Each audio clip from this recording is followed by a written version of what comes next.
The warmth protocol. The warning klaxons had been shrieking for nearly a minute before the Vekari delegation understood what was happening. Solar flare. Systems failure. Darkness.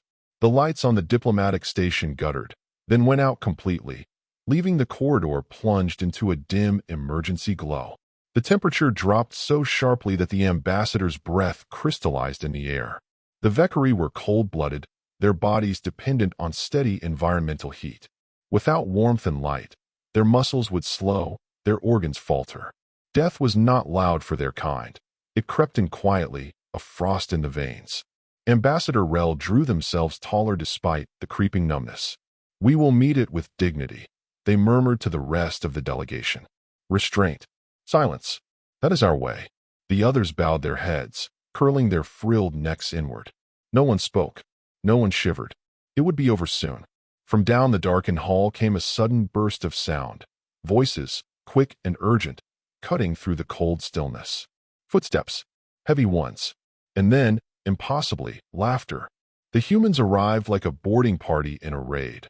Loud, bundled in strange synthetic cloth that rustled with every movement. Their faces flushed from exertion. "Vekari delegation," one of them called out, shining a beam of light that stabbed Rel's eyes.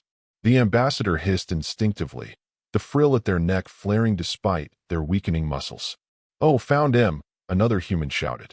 "Blankets, hot packs, go." Before Rel could protest, something soft and heavy was draped over their shoulders.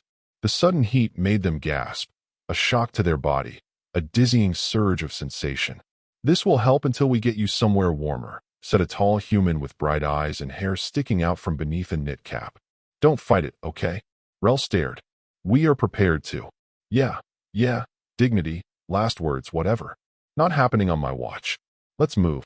Rel's dignity was quite literally picked up and carried away in the arms of a human. They were taken to a strange space in the corner of a darkened cargo bay. It was chaotic. Fabric walls, sheets, tarps, blankets were strung up with cords between crates. Inside, light flickered from salvaged lanterns and repurposed glow panels. Heat radiated from a haphazard array of portable battery packs hooked to heating coils. Humans sat in clusters, pressed close, sharing heat under piles of blankets. One human shoved a steaming container into Rel's hands. "Hot chocolate," they said cheerfully. "Don't worry, no poison, just sugar, cocoa, and a little magic." "It is brown," Rel observed weakly. "And it's delicious." Sip. Around them, the other Vekari were similarly wrapped, cajoled, or outright manhandled into human heat clusters. The sight of Vekari dignitaries with brightly colored knit hats perched awkwardly on their heads would, under any other circumstance, have been a diplomatic incident. But the warmth seeping back into Rel's body was undeniable. Then the humans started singing. The song was not a dignified melody. It was loud, uneven, with clapping and stomping and bursts of laughter in between verses. Yet somehow, the chaotic rhythm warmed more than the blankets. The Vekari delegation sat stiffly at first, frills tucked tight, unsure if this was some kind of strange human ritual. But as the minutes passed, the oppressive silence they had expected in their final hours was replaced by sound, life, breath, presence. One human, the same tall one who had carried Rel, noticed their stiffness and scooted closer. "You guys really don't touch much, huh?" "Physical contact is rare," Rel admitted. "Shame. It's the fastest way to share heat. Here, hand." Before Rel could protest, a warm, calloused hand took theirs, pressing it between two human palms. The difference in temperature was startling. Rel opened their mouth to speak, when the station trembled under another flare-induced surge. The heating coils flickered ominously. The light dimmed, and the humans reacted instantly, reinforcing the fabric walls, pulling the Vekari closer into the densest parts of the fort. "Gonna get colder before it gets better," someone muttered. "Pile in, people. Pile in." To the Vekari, proximity was something reserved for hatchlings or the gravely wounded. But here, humans pressed close without hesitation, their arms slung casually over each other, legs tangling, bodies radiating warmth like living furnaces. The tall human adjusted the knit beanie on Rel's head. "There. Now you're one of us." Rel wanted to object, to maintain the ambassador's composure, but another icy shiver betrayed them. Against their will, They leaned slightly toward the heat. It was bearable. No, more than that, it was comforting. And then came the unmistakable sound of someone outside, calling for the Vekari by name. A security officer's voice echoed through the cargo bay. Ambassador Rel, we've restored partial systems. Please come to the command deck for debriefing.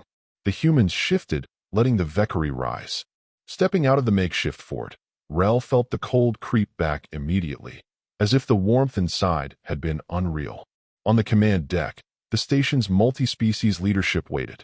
The human commander looked embarrassed. My deepest apologies for what you endured, they began. The behavior of my crew was, while well-intentioned, outside all standard protocols for diplomatic emergencies. You should never have been subjected to such undignified treatment. Rel glanced back toward the cargo bay, where the sounds of laughter and singing still filtered faintly through the halls. The word undignified sat oddly in their mind. No, Rel said, interrupting for the first time in centuries of formal diplomacy. The room fell silent. Rel stepped forward, their frill lifting slightly in what was, for the Vekari, an expression of openness. We wish to incorporate the warmth protocol into all future emergencies. The what? The commander asked. What the humans did, Rel said simply. The blankets, the proximity, the sharing of heat and sound and life. You call it instinct. We call it survival. But for us, it is something more. Rel paused, searching for the right human word. It is kindness, and it may be the most alien technology we have ever encountered.